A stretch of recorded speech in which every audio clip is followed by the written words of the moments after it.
Greetings, my dear viewer. You're on the channel The Price of Cheating. The channel is for those who appreciate traditional family values and condemn adultery. So be sure to subscribe to the channel. Let's get started.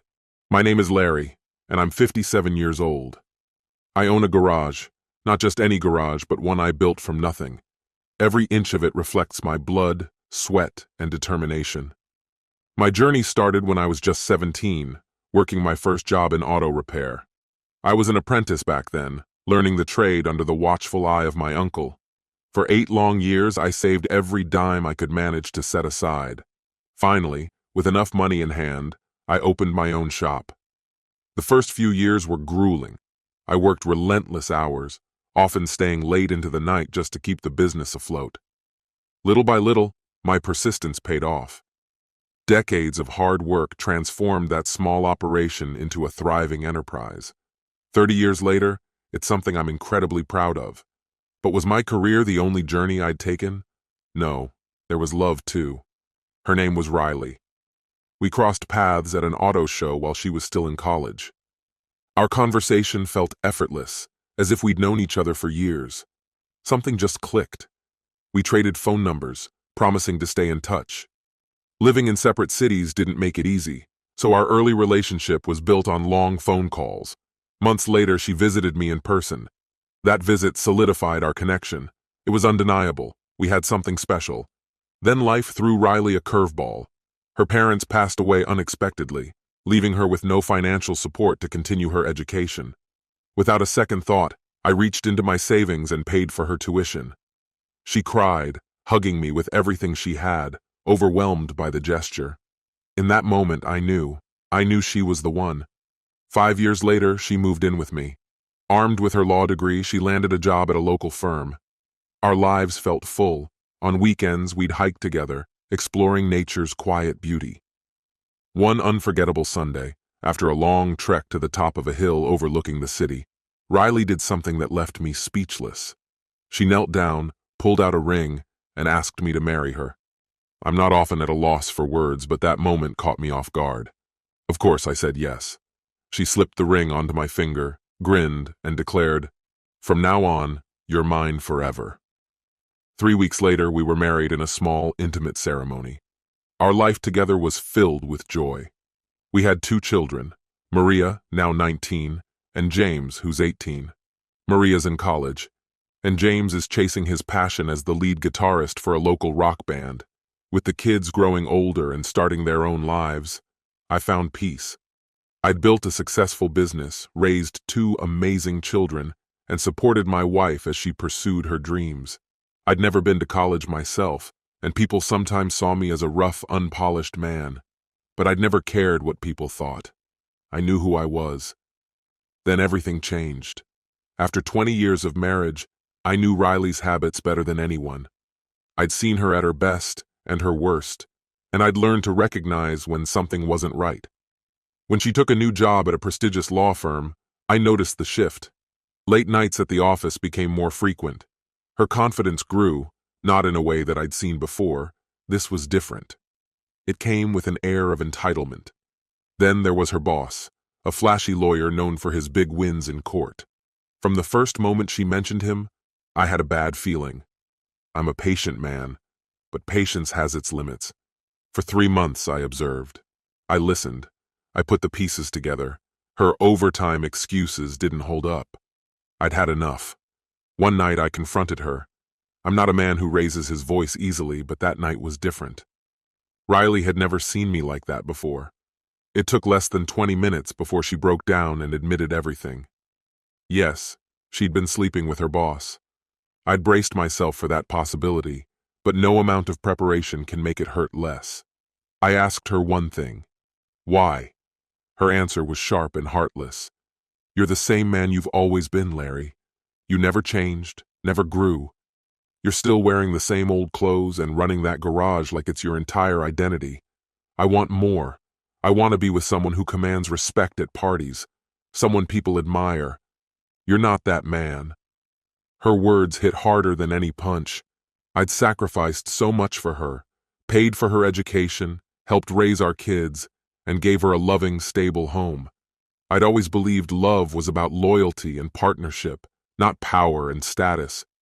So you're throwing away 25 years together because I'm not some arrogant show-off? I asked. That's your reason? Her face hardened. Face reality, Larry. I'm going to be with Robert. You'll have to accept it. If you fight me, I'll destroy you. I'll divorce you, drain you dry, and take everything, even that garage you're so proud of.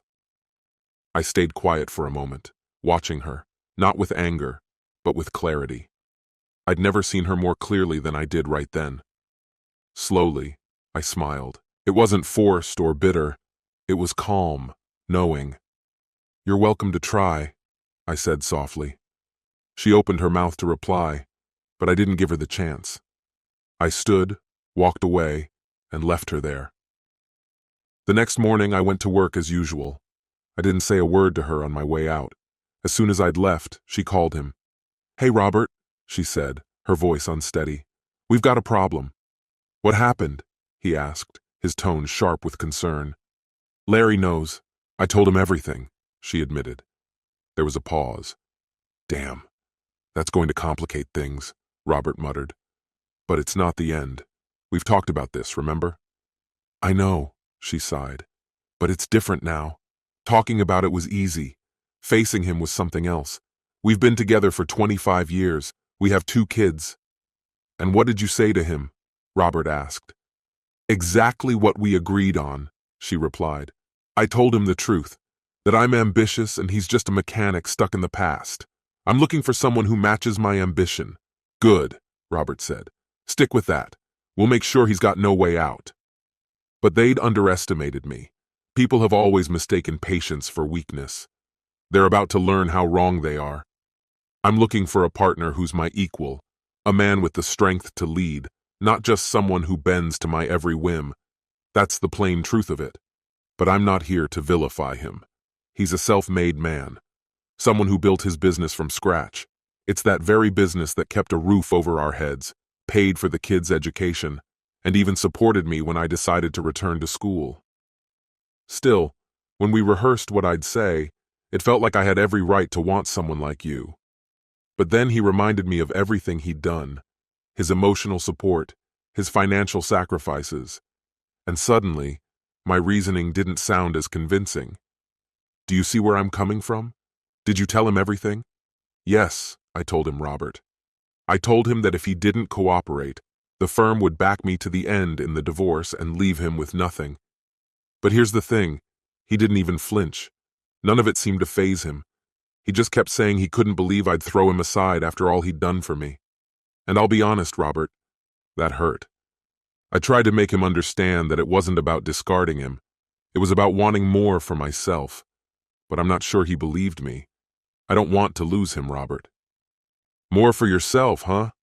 Riley, that's a slap in the face, Robert said. You're the one who said you loved my size, he added. You're the one who told me I'd taken you places your husband hadn't in years. Didn't you say you'd never experienced anything like this before? Yes, I did, I admitted. But I also told you that Larry's the only other man I'd ever been with. He's always been gentle with me. Gentle, Robert sneered. And I'm not, huh? I'm the one who's rough, commanding, and you love every second of it. Yes, I whispered. Then get used to it, he declared. Because I'm not going anywhere. Your husband's just going to have to accept that he's not in charge anymore. I am. I'm the alpha now, and that's not changing. Still, he added, I'd hate to think I'd ruined your marriage after 25 years. Here's an idea. I'll draft some paperwork and pay him a visit this afternoon. Just leave me the address to his workshop. What paperwork? I asked. Oh, you know the usual, Robert said with a grin. Restraining orders to keep him away from you, me, and your house. Orders to freeze his business accounts until a settlement's reached. I'll drown him in so much legal red tape he'll be begging for a lifeline. It's the same playbook we use on every poor fool who's too blind to see it coming. That's cruel, I muttered. Cruel? Robert's eyebrow lifted. He'll be lucky to walk away with the clothes on his back. By the time I'm done, he'll be crawling to you for scraps. Welcome to reality, darling. I'm not sure you saw his face this morning, I replied. Later that day, Around 2 p.m., Robert arrived at Larry's garage. "Mr. Garcia, mind if I step in?" Robert's voice was firm and confident. "I know who you are," Larry said, his gaze like cold steel. "Good," Robert replied, walking inside. "Then we can skip the introductions. Let's get straight to it. Riley's already told you she's not changing course with me, but she didn't tell you why you're going to accept it." He set his briefcase on a nearby workbench and snapped it open. "You're looking at the owner of the company your wife works for. I've got over 20 lawyers on my payroll, each one a predator. Half of them are divorce specialists. See these?" He fanned out several documents like playing cards. "This one's a signed divorce petition. This one's an order to freeze your business accounts. Here's an eviction notice giving you 24 hours to leave your home. And these? Restraining orders. You're to stay at least 200 meters away from me, Riley, her house, and my office. Getting the picture, Larry? By the time I'm done, you'll be so tangled in legal knots you won't know which way's up. You'll be too broke to afford a half-rate lawyer. And while you're drowning, I'll still be in your wife's bed." Robert's eyes scanned Larry from head to toe. "Sure, you're bigger than me, stronger too. But muscle doesn't run the world anymore. Brains do. So here's how it's going to work. I'll keep seeing Riley whenever I please, and you'll get to see her when she's in the mood. That's how it's been for the last 4 months. So why change it now? Eventually, I'll get bored, and she'll be yours again." He leaned in close, his grin dripping with smugness. "Face it, if you'd been enough for her, we wouldn't be here.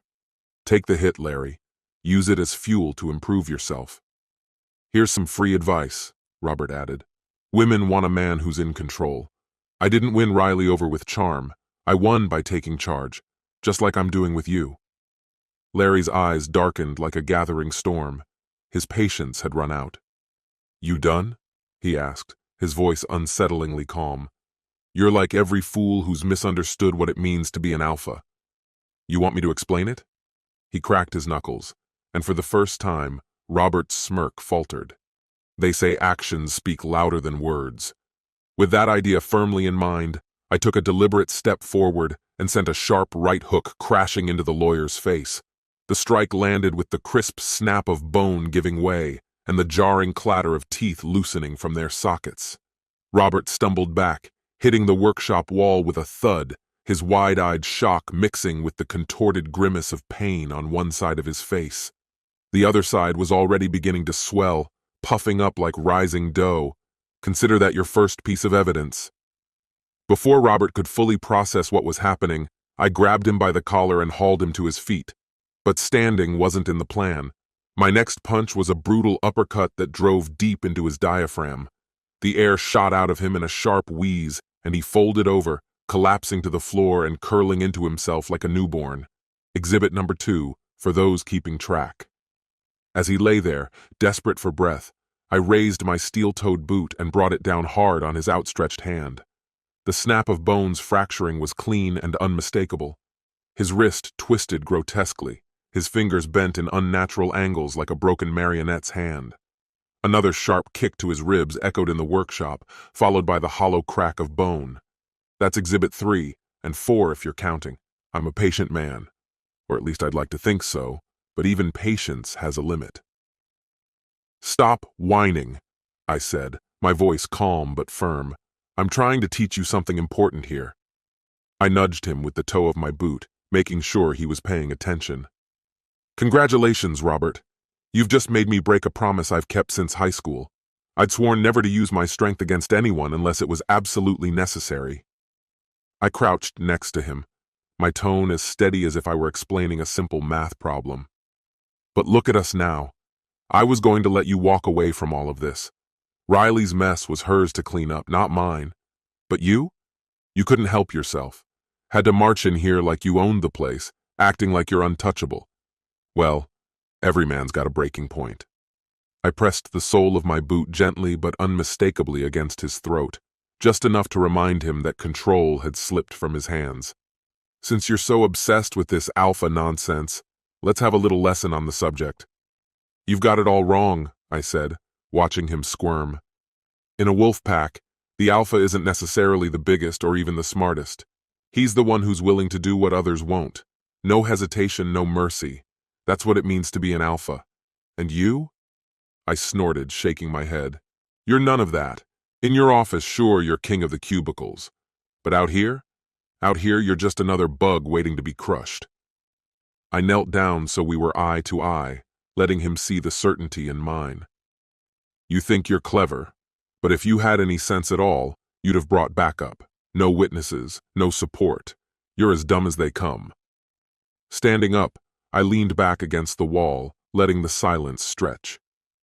All right, Robert, let's review your options. I raised a hand, counting them off on my fingers. Option 1, you call the cops. Maybe they arrest me. Maybe they don't. Maybe I'm charged. Maybe I'm not. Worst case for me? I'm locked up for a few years. And guess what happens in there? I'll learn. Learn to be even more dangerous. Learn to disappear a body if I need to. So when I'm back out, we'll have this same conversation, only you'll be dealing with a much more experienced version of me.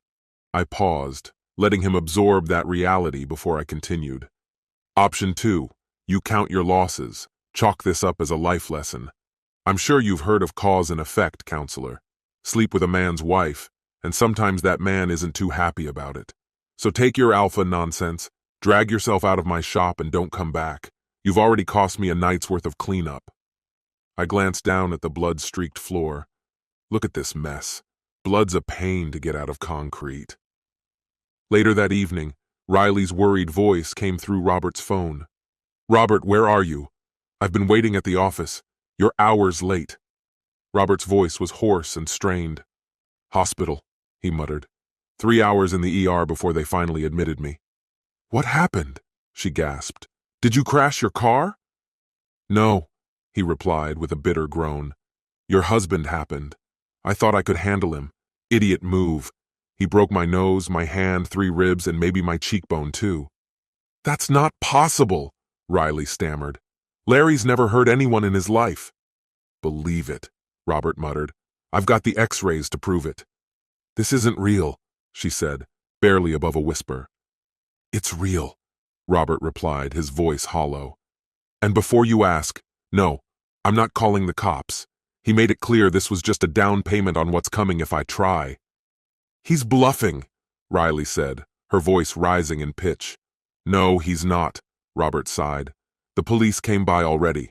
I told them I got hit by a car. I'm not taking that chance. The next day, Riley walked into Robert's hospital room, her face pale with panic. Robert, I'm ruined. Drove around for hours, afraid to go home. When I finally did, the locks were changed. Bank accounts emptied, credit cards frozen. I've got nothing. You have to help me. Her voice cracked. Robert's gaze was cold. No. No to what?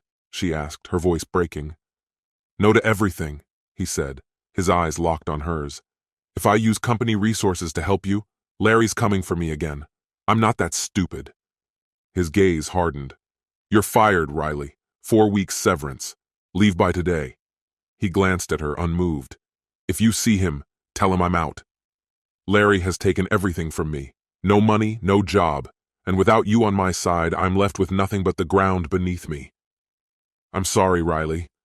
You didn't see the look in your husband's eyes when he turned on me. I'm doing what I must to survive. Pathetic. That's all you've ever been. Just yesterday you were parading around like some alpha male puffed up with pride. But look at you now, shaking like a leaf, terrified that my husband, a man with 10 times your strength and resolve, might be hiding in the shadows. How did I ever let myself believe you were an upgrade? It's laughable that you thought I'd take you seriously, knowing full well you're a liar and a coward. Riley Garcia sat motionless in her car, fingers curling tightly around her phone. Parked on the side of the road, she stared at the blank screen. Her credit cards had been declined, her cash was gone, and she'd soon be out of gas too. Oddly, I hadn't cut off her phone. Maybe it was an oversight, or maybe I'd left it on for one final twist of the knife. She'd been driving toward the city, hoping to find refuge with her children. They'd always answered her texts within minutes. But today? Silence. She'd been trying to reach them since 10 a.m., and by now, she'd checked for messages so many times that it felt like a ritual. Still nothing. With a sigh of resignation, She reached for her purse, as empty as everything else in her life, and stepped out of the car. Smoothing the wrinkles from her skirt, she glanced up and down the quiet road. Then she raised her thumb, hoping for mercy from a passing stranger. That's when I pulled up in my old van, the paint chipped and the engine growling like a caged beast. I'd seen her the moment she'd stepped out of her car, a lone woman stranded on the roadside. I've never claimed to be an alpha. That's for men desperate to prove something. Real predators don't need to prove a thing. They hunt alone. I brought the van to a stop, and when she saw me, her eyes went wide with panic. Her body tensed, ready to flee, but fear rooted her in place. She'd seen it too late, the truth of what's in my eyes. I got out slowly, every step deliberate. "Get in," I said, my voice calm, measured. "We need to talk." She hesitated but did as she was told. No words, no resistance. She slid into the passenger seat and I followed, closing the door with a weighty finality. I didn't waste time. "Here's how it's going to go," I said, my eyes locked on hers. "You're going to file for divorce. No alimony, no claim to my property. What's mine stays mine. What's yours stays yours." I glanced at her sideways, watching her reaction. Her face was stone, but her eyes darted, searching for an exit. "Every piece of jewelry I've ever bought you, you'll return it. Write whatever reason you want for the divorce. Infidelity, irreconcilable differences. I don't care. Just get it done. Once it's final, you're gone from this town. No visits, no returns. You're done here." Her breath hitched, but she stayed silent. Her eyes were fixed on the dashboard like it held the answers to all her problems. I'd seen that look before, hope fighting against certainty. "You'll still get to see the kids," I added, knowing this part would cut deepest. "But only if they want to see you, and only when I'm not around." I let the weight of that statement linger before dealing the final blow. "Your things will be packed and ready for you at the house. Be there by 10 a.m. tomorrow to collect them. If you're even a minute past 11 a.m., I'll burn it all. Am I clear?" Her lips pressed into a tight line. Slowly, she nodded, her gaze never leaving the dashboard. "When do I get the papers?" I asked. "A week," she muttered, her voice so faint it barely existed. 5 days, I replied. "I want them on my desk in 5 days. Understand?" Another nod. This time her eyes flickered toward me for just a moment, like she'd seen something she'd rather forget. I'd seen that look too, the look of someone who's realized too late what's been hunting them. Satisfied, I opened the door and gestured for her to get out. She did, and I drove away without so much as a glance in the rear view. By 10:30 a.m. the next morning, she'd already collected her things. 5 days later, the divorce papers were on my desk, right on time. Irreconcilable differences. That's what she'd written. I laughed when I saw it. Months passed, and freedom came with a signature and a stamp of approval from the court. It was done. Official. I'd like to say I felt relief, maybe even joy, but there was only stillness inside me. No anger, no peace, just the quiet. I'd wanted to believe Riley could be loyal, that she'd understand what it means to stand by someone through fire and flood. She never did.